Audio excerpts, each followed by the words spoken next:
Hello, everybody.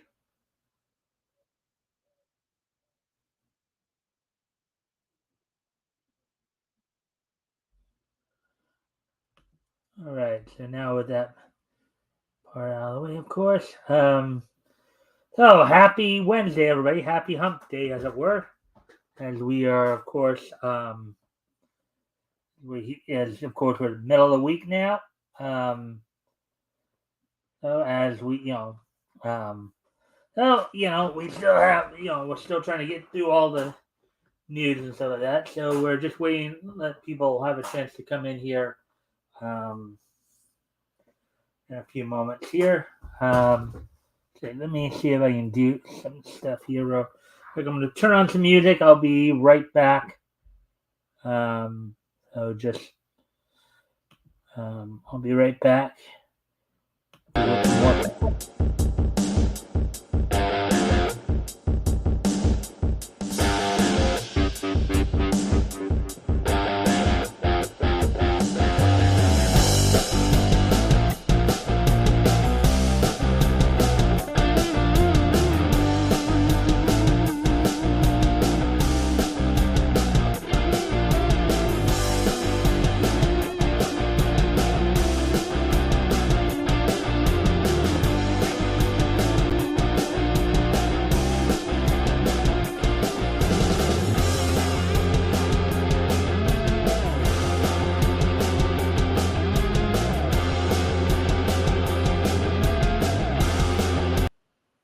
All right, so I guess it's a good time to talk about what's on tap for tonight. Let me just.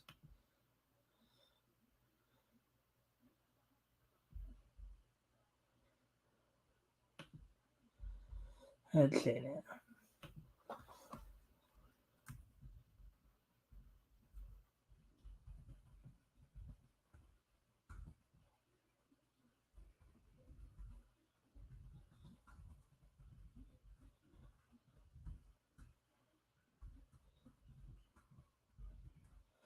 All right, so with that, let's go ahead and talk about what's on tap for tonight. We'll probably get going here pretty quick. So I do have 3 articles that we'll go over tonight.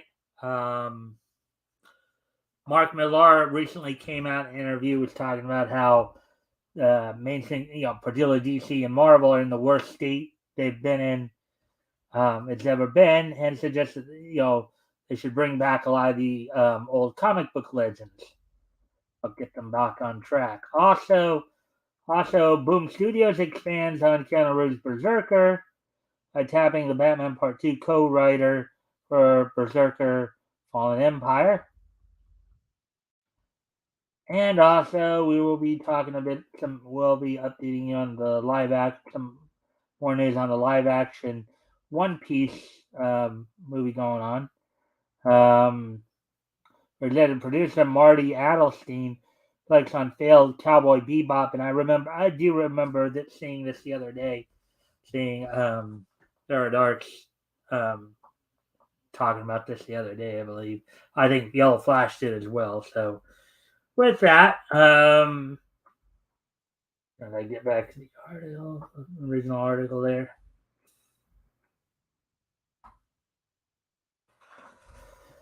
I think it'd be a good time to just jump right in, then. As always, if you guys haven't already, if you guys can like and share the screen, so we can get some more friendly people in here. Also, if anything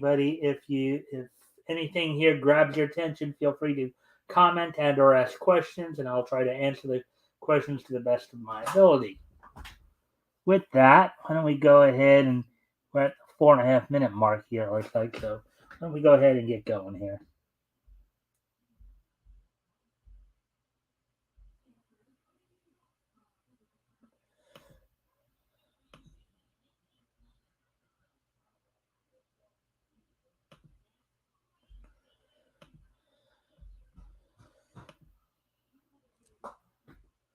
Excuse me a moment. I want to need a. I'll be right back.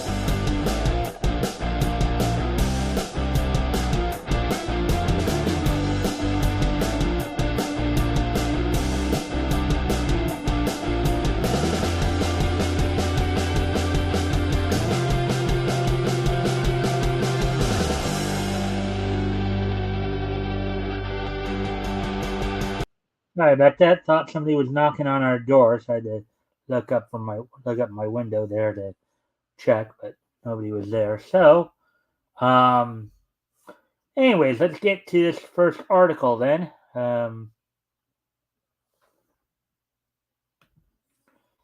Here we go. Here.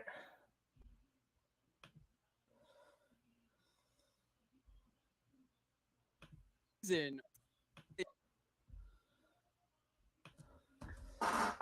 Alrighty then. So, Mark Millar claims comic book industry is in the worst state it's ever been. Suggests comic book legends return to DC and Marvel in order to save it. Yeah. Article by John F. Trent published a week ago, August 23rd. Now, mind you, of course, I don't know if those same comic book legends that he's talking about are interested in returning to DC or Marvel, considering many of them have started their own projects by going the independent comic route and have actually found quite a bit of success at it. Um, but let's take a look here. Comic book writer Mark Millar, known for his Superman, Red Sun, Civil War, Wanted, and Kingpin stories, recently posited that the comic book industry is in the worst state it's ever been in and proceeded to share his idea on how to save it. So a lot of these guys, we just saw Chuck Dixon kind of do the same thing the other day too, talking about the Superman series and all that. So let's see what Mark has to say here.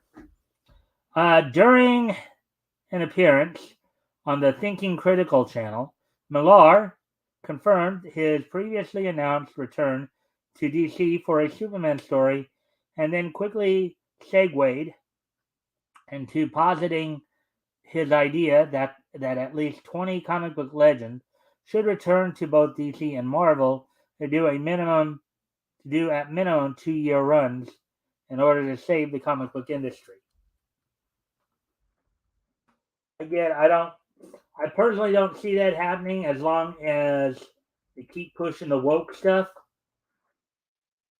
Millar stated, quote, "There's something weird going on right now where I really feel like guys like me and guys who've worked in the industry for a while and been very lucky, had a lot of big books and everything we've got to man the stations," unquote.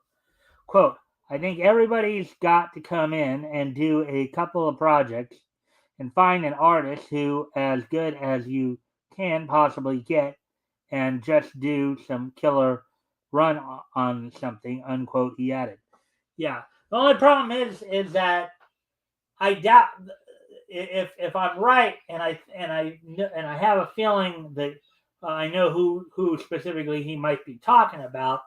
Those very comic book legends that he's talking about, I doubt very seriously even want to go back to DC or Marvel under their current regimes. You know, they're not about pushing agendas or anything. As long as that mindset's still there, you're not, the people he's probably talking about are not going to want to. They're not going to want to go back to those companies, and I don't, and the management there is probably not going to want to bring those legends back either, because they don't fit with their woke ideology. Um,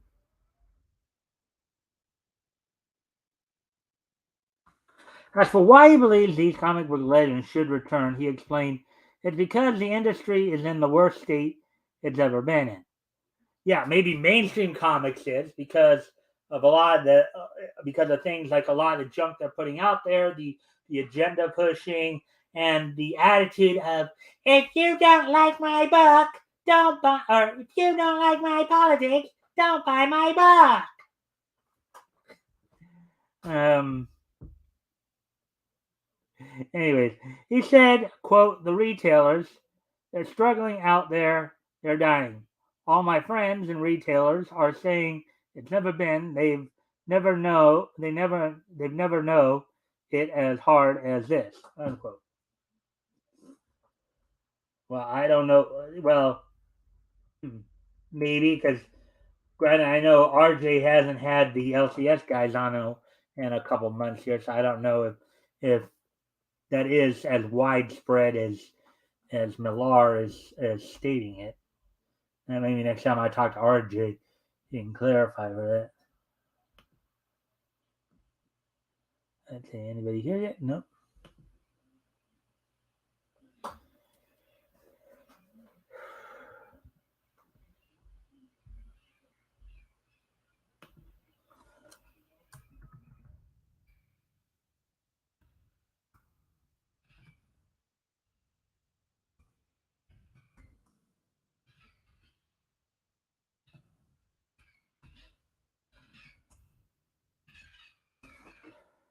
Anyways,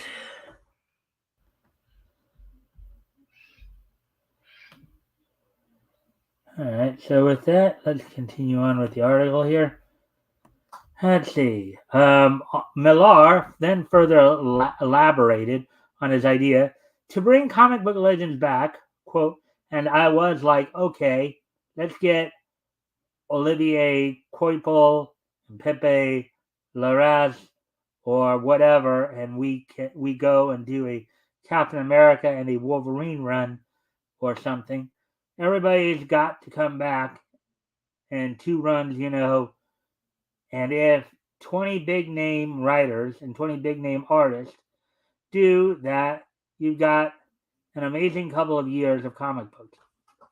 Well, I wouldn't entirely agree. Yeah, if they're left to their own devices and allowed to write the stuff that they think will sell, then he's got a point there. But if like the editors above them tell them, no, we want you to put this, this, and this in your book. We want you to push, the LGBTQI agenda. We want you to push the diversity agenda. If you do that, then the books are not going to sell because you've been trying that for years now. It's basically caused a lot of people sour on it. And again, I don't think a lot of those legends would want to even put up with that kind of garbage. I mean, some of them have stated have gone on to do their own, their own independent works and are actually thriving. So, quote, we need to get something like that going again. You want to see some excitement at Marvel and DC again, I think, unquote, he asserted.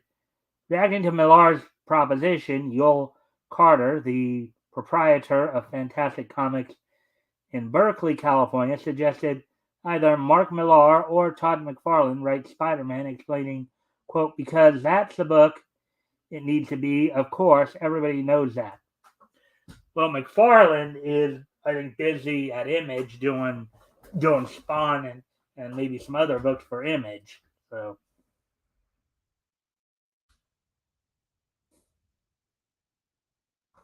Millar then went on to share his view that Marvel and DC need to do well in order to drive creator-owned success. No, I think a lot of the creators are succeeding on their own without. In fact, they're succeeding in spite of Marvel and DC crumbling. So,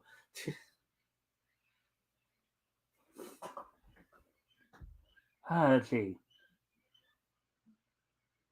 Quote: in reality, in the last 10 years, there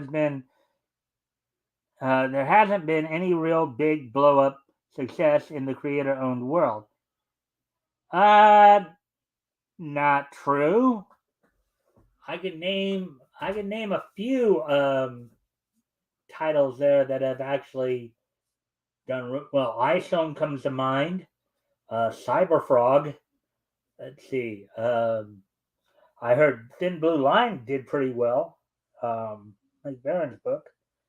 Um,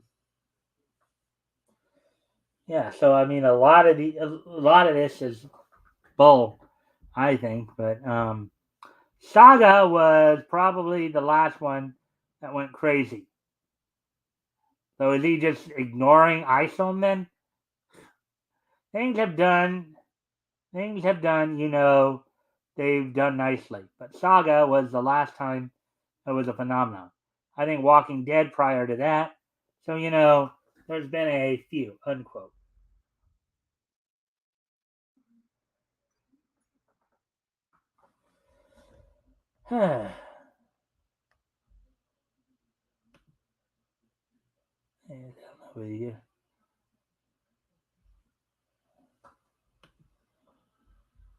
Quote, but the real success comes from the industry. And I'm not talking about as individuals, as creators. It comes from the industry when Marvel and DC are doing well, particularly Marvel. And again, people hate to hear this because you're making money for the man. You're showing it up a corporation. But the honest truth is that creator-owned growth comes from Marvel and DC doing well. Unquote. Again, I don't think that's entirely true. We've seen a lot of creator-owned projects that have done well. Cyberfrog, ISOM, um, then Blue Line. Those are three I can think of, and I know there are a lot of people who are, getting their books out. Now, granted, maybe some of the other creator-owned stuff that I know, like the Cross Comics universe, Hero Shack, you know, Pariah from Doc Blaylock. Maybe those aren't getting as widespread, but they're still fulfilling their campaigns nonetheless. So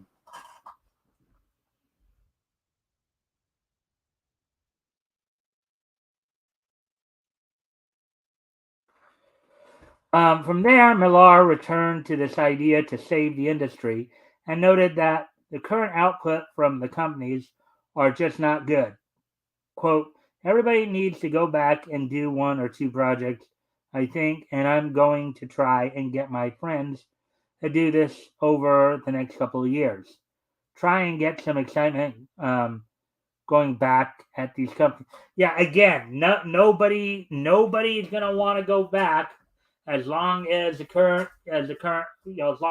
regimes are in positions of power there. As long as the editors keep pushing, the LGBTQ plus agenda, the diversity agenda. As long as they keep pushing that, none of the legends you're talking about there, I think, are going to even deal with that headache, Mark. So,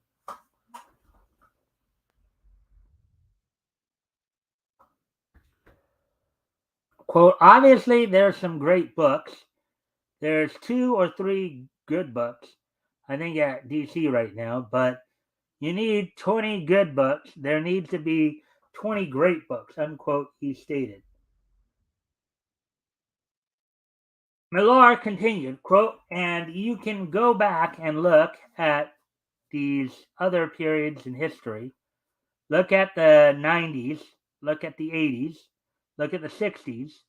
There were so many books that I couldn't afford to buy all the books I wanted to buy. And nobody's in that position anymore. Everybody's like, quote, or in small quote, yeah, there's only two things worth checking out. Yeah.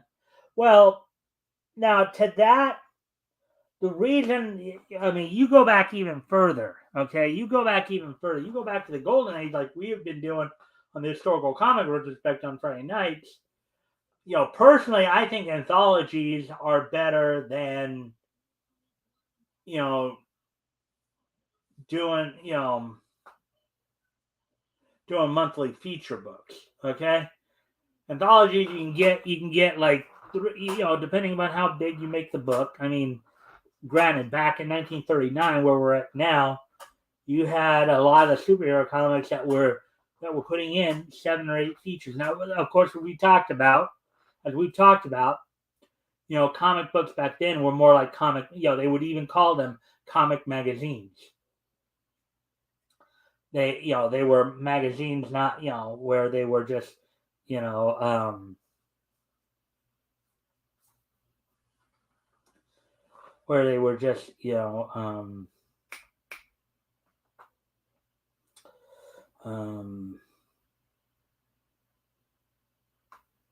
that's what they were publishing. But I think anthologies are better because then you get rather than using an entire book to tell one story, right? Use a book to tell 2 or 3 stories, or 4 or 5 stories, or 7 or 8 stories. You know, yeah, okay. You have maybe your primary feature and your secondary feature be in double digits, like 10 to 13 pages, and everything else have between 4 and 6 pages. And that and there in a sense is diversity in writing, in terms of like, because as even RJ Carter recently mentioned one of his streams, one of the things we as we look back and we see what was being published back in the golden age, you'd have a good mix. You'd have books that have some superhero stuff in it, some westerns, some sci-fi, some noir stuff, some detective comic, had a little bit of everything in them, which did make for an appeal, for some appealing there. Let's see. I always like the idea of an anthology, but end up disappointed and want one long story. Well, it also depends upon how you do anthologies too. I mean, um,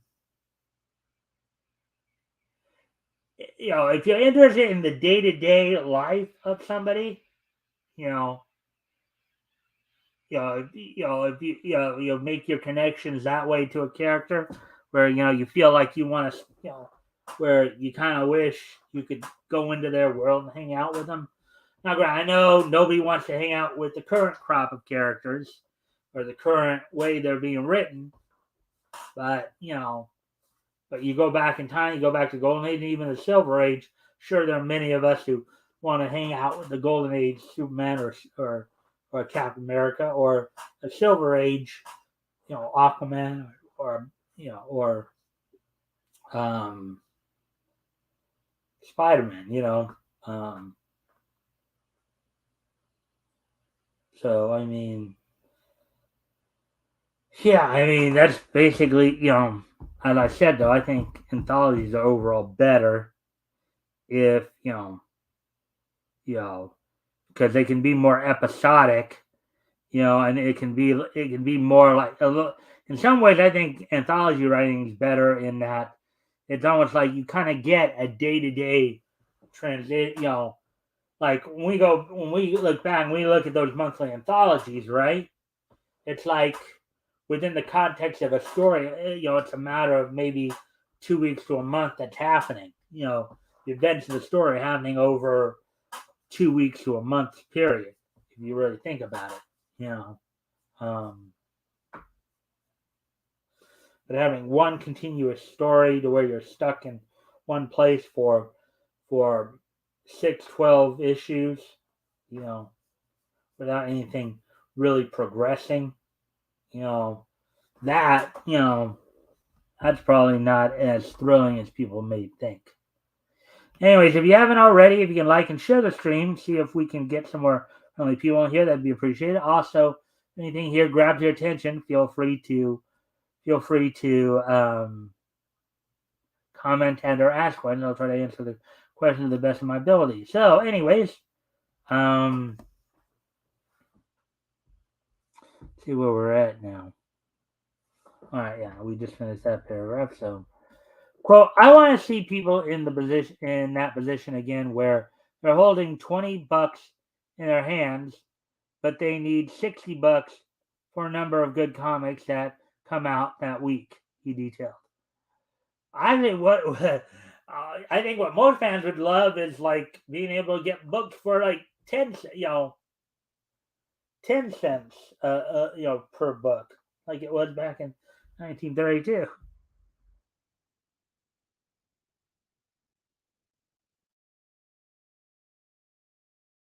Nalar is not the only one to suggest the comic book industry is struggling. Rod Lamberti, the owner of Rodman Comics and Kenny, Iowa, revealed in a blog post at Bleeding Cool um, that his new comic sales are declining. He stated, quote, new comic sales, yeah, and I think I did read this before too. New quote, new comic sales here in the comic store are increasingly slowing down. The recent death of Miss Marvel in Amazing Spider-Man was not a big deal at the store, unquote. Yeah, because they just play in that same angle up a lot more, just with different characters. You know, I know that particular story in there, the whole thing surrounding Miss Marvel and all that, or Marvel Comics Miss Marvel, um, that whole thing has not been received all that well. Quote, the latest issues of Iron Man and Hulk are low sellers. The characters have fans, but few are interested in their latest adventures, unquote, Lamberti added. Well, if you're trying to use the books to push woke ideas, of course people are going to turn away from it.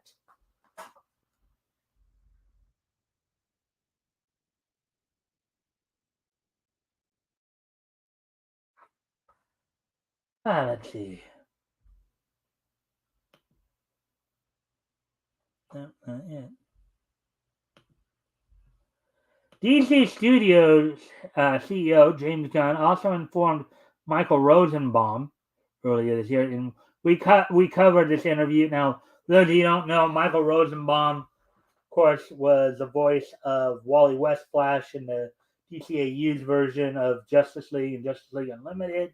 He also portrayed Lex Luthor in Smallville. And he was Kid Flash in the Teen Titans cartoon, the 2003 Teen Titans cartoon.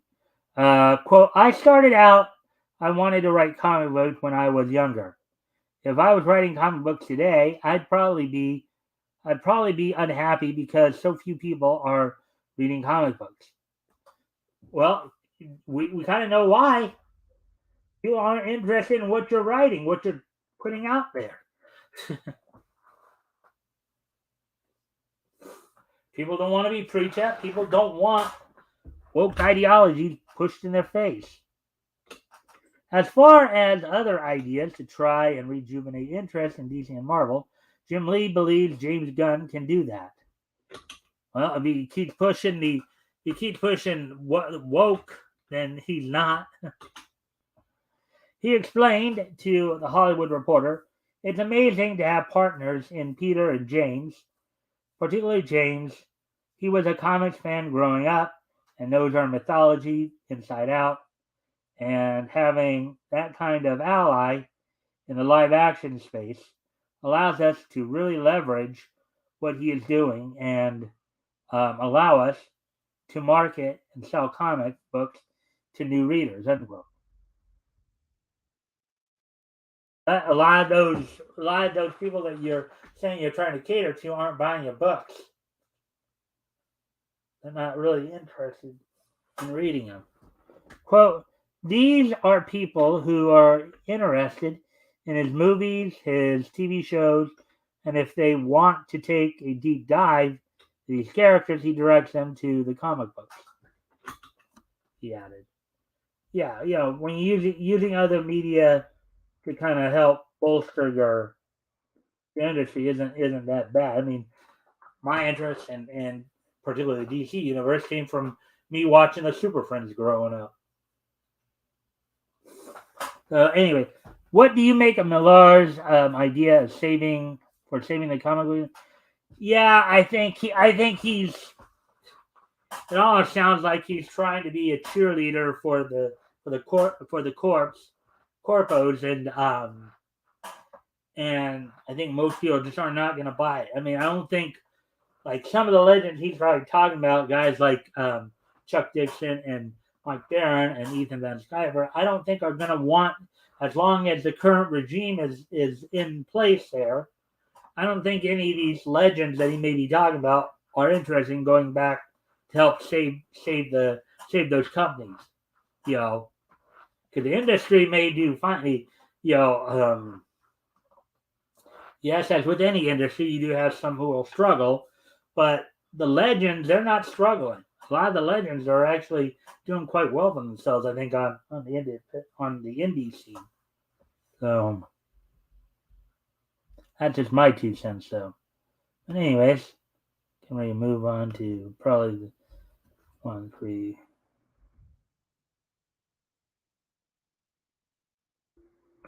First of 3 stories tonight, of course. Get the second one soon enough, yeah.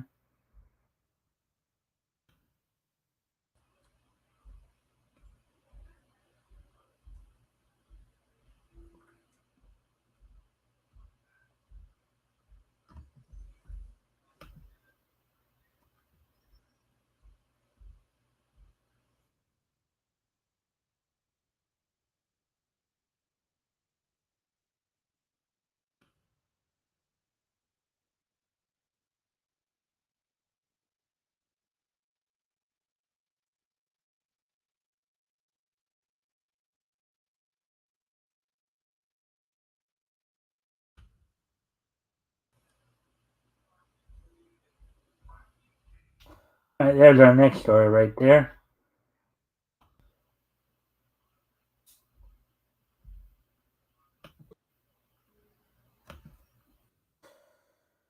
All right, and actually, before we continue, of course, I do need to go off camera here for a moment, so I'll put some music on. But when I come back, we'll go over this Boom Studios story here. But while I'm gone, I'll put some music on. Do need to step away for a moment. I'll be right back.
All right, I'm back. So let's get ready to continue on with the article here.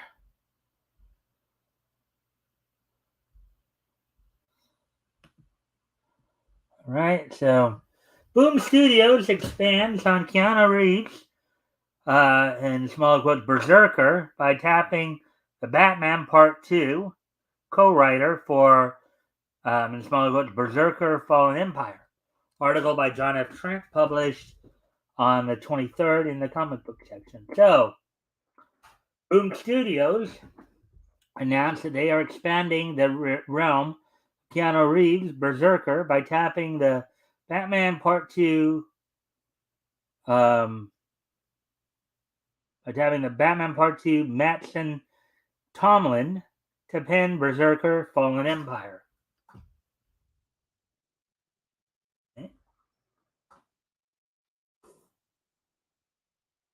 Not only is Tomlin the screenwriter for the Batman Part 2, he's also working on adapting the original Berserker series by Reeves, Matt Kindt, and artist Ron Garney. His previous film credits include Netflix's Project Power and Hulu's Mother Android.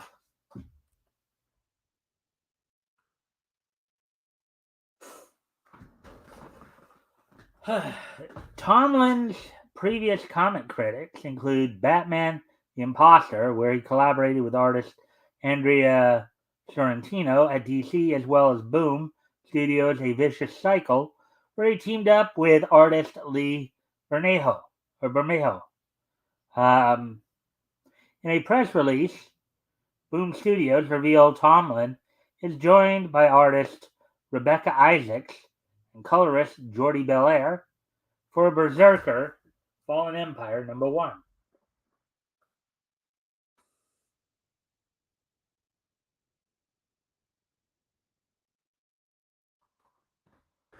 As for the story, the official description states, quote, the lone survivor of Olos, a long dead, once thriving empire, tells a tale of B's distant past and the death and cataclysm he brought forth. It adds, quote, but what did B find that could have driven him to such violent ends? The desires of the heart are as much a weapon as any in B's arsenal.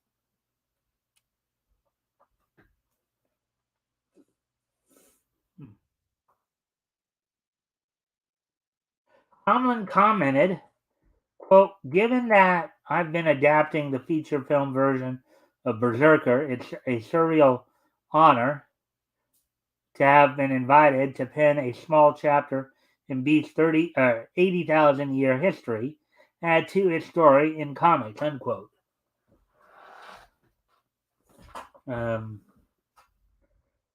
Rebecca Isaacs is a rock star, and her wonderful artwork in Fallen Empire's sweeping violent romance is going to make your heart skip a beat.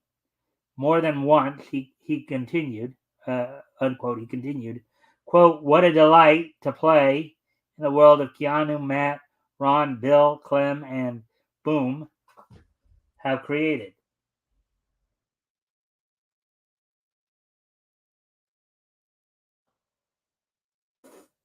Isaac also shared, quote, working in an epic timeline like Berserkers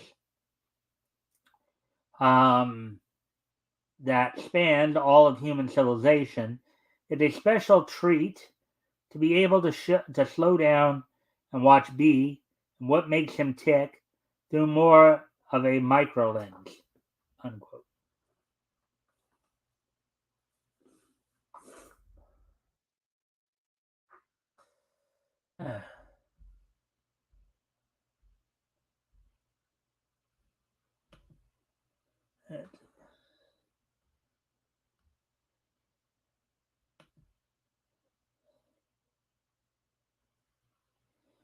Uh,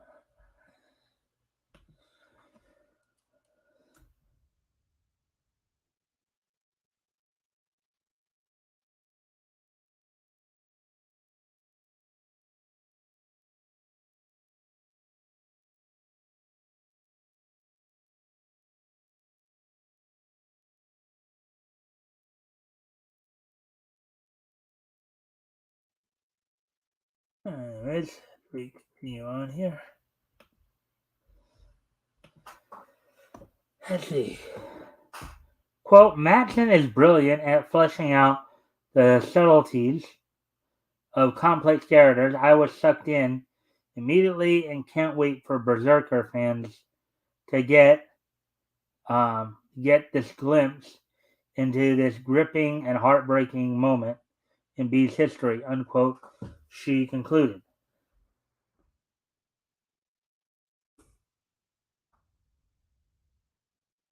The first issue of the series will feature covers by Isaac, Joelle Jones, Jenny Frison, and Yannick Paquette. The series arrives on comic book shelves on November 29th, 2023. Do you plan on checking out Berserker Fallen Empire #1? So, when it arrives on comic book shelves. There we go. There's that one.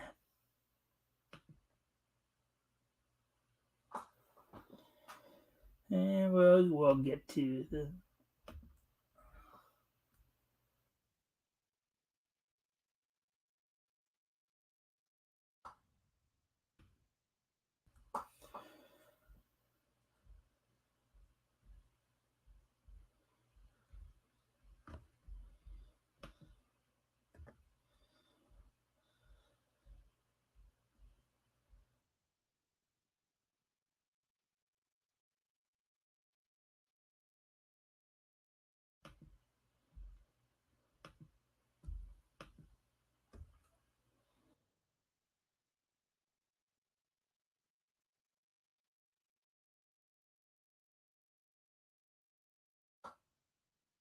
That was the one.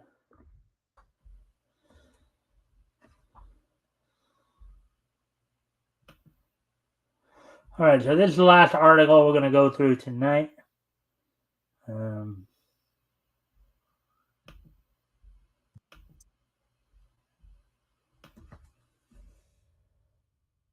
right, so you got the side by side of the live action Luffy, the live action Spike from the live action Cowboy Bebop. So, and I do know that I do remember Yellow Flash and Veradork both reporting on this one as well.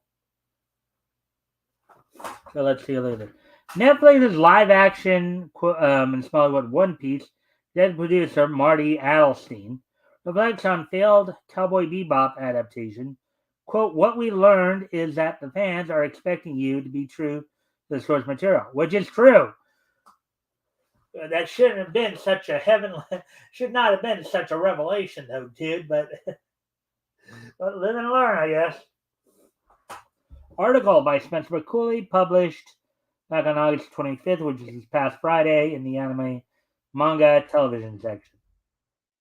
So, Netflix's One Piece executive producer, Marty Adelstein, has revealed that the most important lesson he and his studio learned from producing the streaming giant's live action Cowboy Bebop abomination was, as audiences have been telling Hollywood for the past decade, that all fans want of any adaptation is source material accuracy.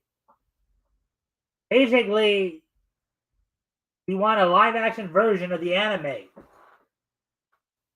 not your take on what the character should or shouldn't do. You dippy dudes.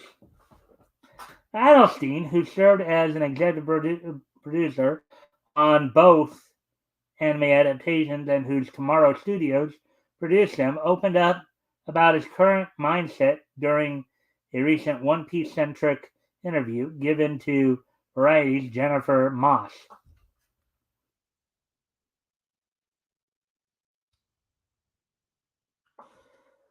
Reflecting on the total and absolute failure that was Netflix's Cowboy Bebop, that's an understatement, isn't it?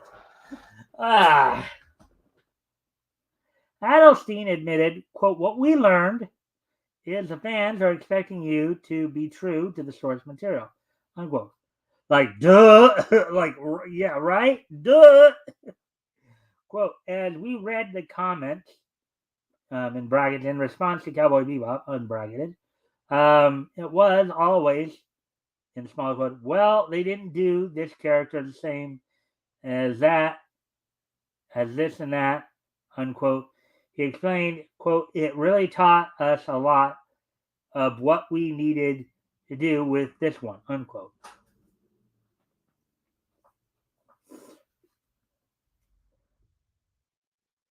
And there's Doggy Style Daniela.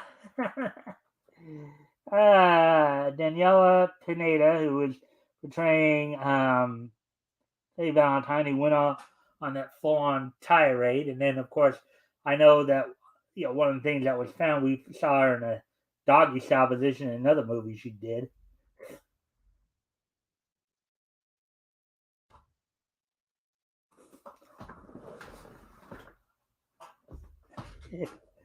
Thankfully, Adelstein was apparently not the only Tomorrow Studios team member to learn this lesson.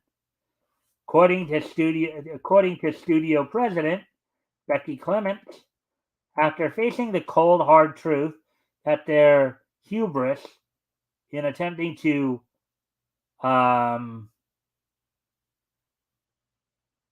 smaller quote Western Cowboy Bebop. I think they meant to say westernized, but Cowboy Bebop was responsible for the series' abysmal reception. Quote, it became everyone's goal to make sure that when you looked at, in brackets, One Piece, you thought this was a live-action version of the manga, that you felt like another feather in the legacy of Oda, unquote. Which is what people, for live-action anime adaptation, that's exactly what people want. They want to be able to see what would happen if they had a chance to interact with these characters in the real world. You know?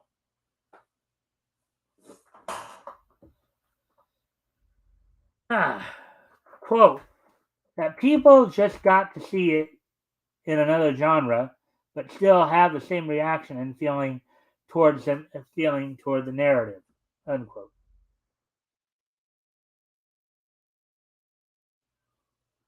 Vincent Reagan as Vice Admiral Garp here.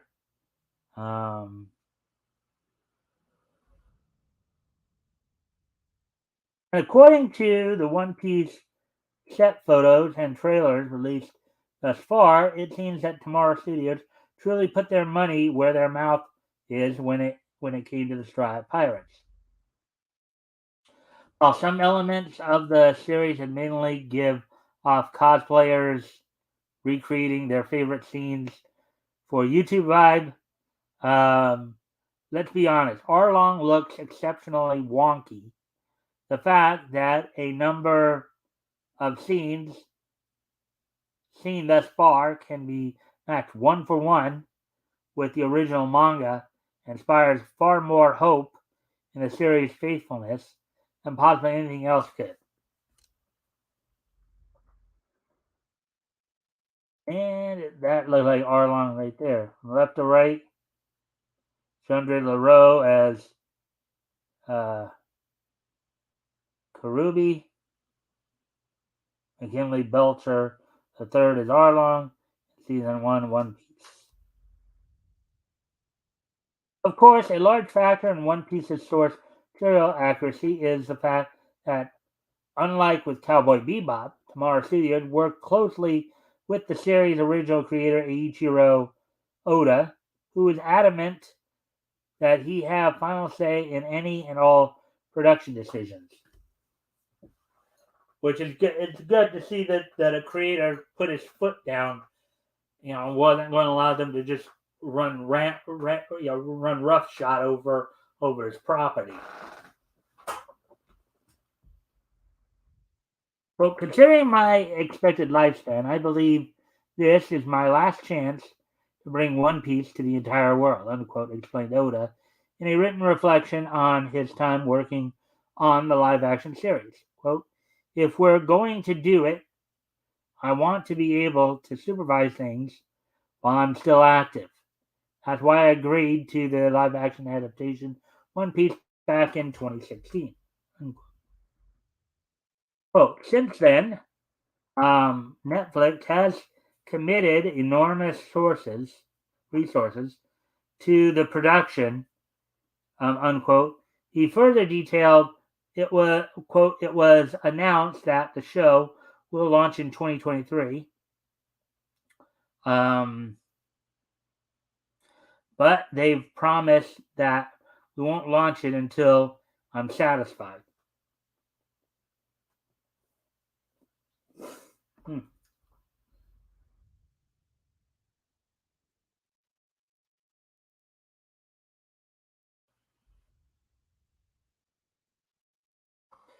To that end, in a separate message penned in celebration of Netflix's One Piece celebrating its first official trailer, assured fans that, quote, there was no compromises on this show, unquote. Quote, after the launch, I'm sure I'll hear about some people pointing out how the character is missing or that scene is omitted or this bit is different from the manga, unquote. He then admitted, quote, but I'm sure they'll come from a place of love, so I intend to enjoy even those comments. The story will span 8 episodes and take us up through you know where.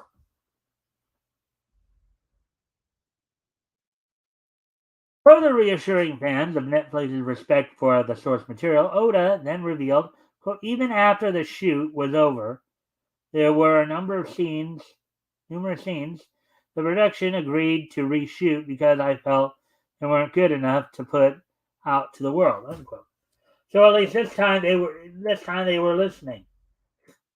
That's good.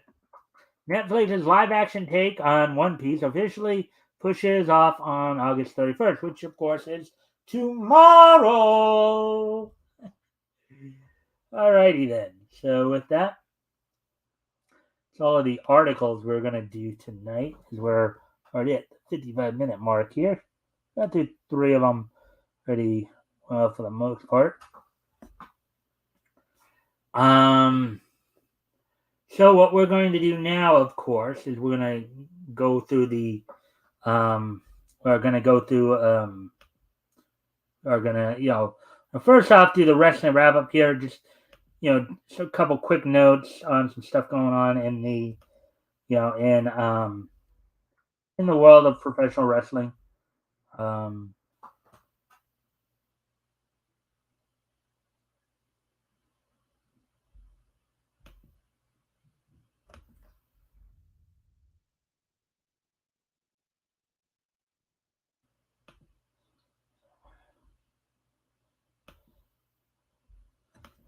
All right, so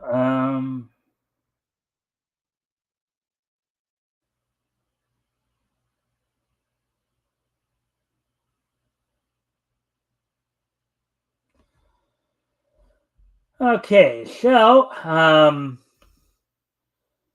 right now we're gonna look over real quick, going over some wrestling wrap up news. So of course this Saturday WWE will be having its Payback pay per view, and in preparation for that, of course, so one of the matches that will be going on there will be a Falls Count Anywhere match between Becky Lynch and Trish Stratus. Originally, they were talking about having them put onto the going on to SummerSlam, but that match was taken off in favor of the sponsored Battle Royal that happened. So this match, and this is set to be the final of that particular series of matches. This will be the caveat. There's been talk that they might have Becky go down to NXT since she had never won the NXT Women's Championship and challenged Tiffany Stratton for that. In the WWE's continued efforts to build NXT up as a program worthy of getting the networks to pick it up. There have been a lot of main roster talent that has gone down to push the show, help push the show. Let's see, anything else? Bianca Belair has been taking some time off since her loss of the women's title. There's no news yet as to when she'll be back. Let's see, and of course I'll tomorrow night go over the full card for Payback. I just found out that it was this Saturday. This Payback this Saturday, then all out from AEW this Sunday. Now AEW tonight as AEW continues make its way towards All Out on Sunday, tonight's Dynamite will feature in the main event Orange Cassidy defending the international title against Penta El Zero Miedo. There'll be a 6-woman tag team match featuring Emi Sakura, Marina Shafir, and Nyla Rose. Dr. Britt Baker, Hikaru Shida, and TBS champion Chris Statlander. Statlander is preparing for a title defense at All Out against Ruby Soho of the Outcast. Hikaru Shida is looking to regain some momentum after losing the AEW Women's title to Saraya, and there's been a lot of criticism on that. Eddie Kingston defends the strong openweight title against Wheeler Yuta, and then Jon Moxley, in preparation for his shot at the international title at All Out, will be taking on Commander. So that, and we'll have of course, and it's all happening from the Now Arena in Hoffman Estates, Illinois. We'll have more. We will have more information. We'll have the results tomorrow, and I'll give a full card update on both Payback and AEW. Some other AEW news, of course. So there's a lot of. So apparently, the big news right now is once again, CM Punk seems to be stirring up the locker room again. So we've been talking a lot about the incident between him and the altercation between him and Jack Perry over the whole Real Glass comment during Perry's match. There was talk that Punk was upset that AEW didn't have his travel arrangements. He was he was on the verge supposedly of walking out of All In. But it was Samoa Joe who convinced him to go through the match. But could it be a sign? I mean, sure, a lot of people are asking just how much longer is Tony Khan going to put up with this kind of stuff?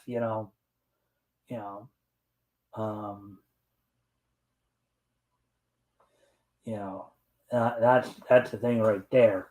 So, also was reported that another rumor stating that Miro and CM Punk, Miro and Punk almost got into it physically, as Miro confronted him about the situation with Jack Perry, and Punk smarted off to him. Again, it's one of those things.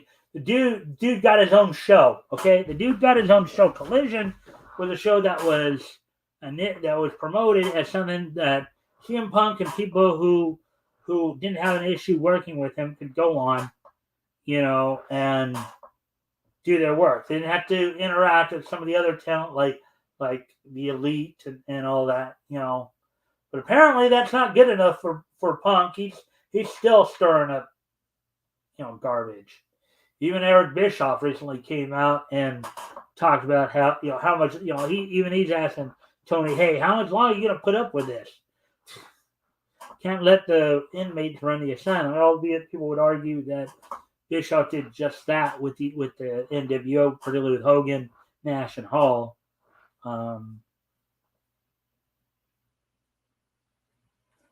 So I mean, but that's where that's all at. Miro, of course, has a match with Powerhouse Hobbs at All Out as well. So with that, now we're done with the now that we're done with the now that we're done with the wrestling wrap up, as it were. Today is Wednesday, August the 30th, 2023. So let's take a look back this day in Nietzsche history. History! So with that,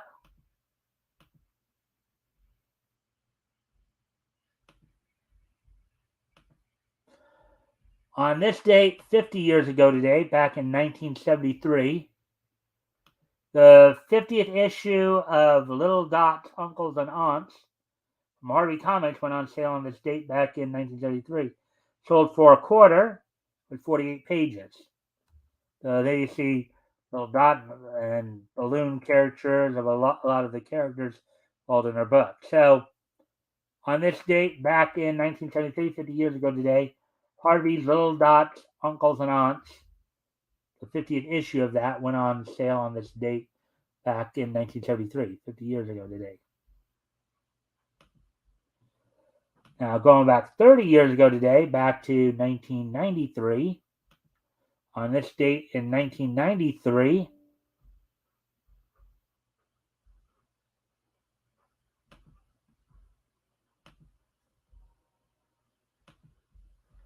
on this date in 1993, the WWE held its SummerSlam event from the Palace of Auburn Hills in Auburn Hills, Michigan. Now, from what I understand, this may have been on a Monday, but they didn't actually give a reason as to why it was on a Monday. That's the thing I was. Now, this was, of course, the event in which it was stipulated that if Lex Luger did not win the WWF Championship, he would not get another shot while Yokozuna was still champion. Luger won the match, but he did not win the title because he won in the main event there. Luger defeated Yokozuna by a countout, and of course, the title cannot change hands on a countout or disqualification. And even though it became infamous for the celebration that happened in the ring as if he did win the title, it kind of made WWF at the time look like fools for it. In other matches, of course, in a big six-man tag match, Tatanka and the Smoking Guns defeated Bam Bam Bigelow and the Head Shrinkers. The Undertaker defeated Giant Gonzalez in a Rest in Peace match. Let's see. Jerry Lawler defeated Bret Hart via disqualification in their big feud. Bret Hart had defeated Doink, Jerry Lawler, in his by disqualification. Let's see. The Steiner brothers retained the WWF Tag Team Championship over the heavenly bodies of Jimmy Del Rey and Tom Pritchard. Shawn Michaels retained the Intercontinental Championship over Mr. Perfect, Kurt Hennig, via countout. And that was pretty much the main matches of the night. So that happened 30 years ago today.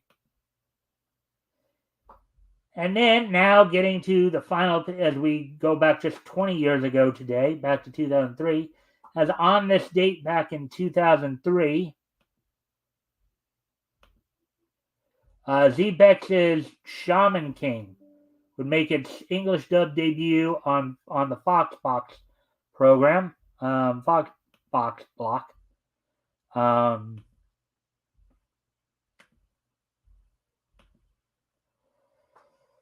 me see.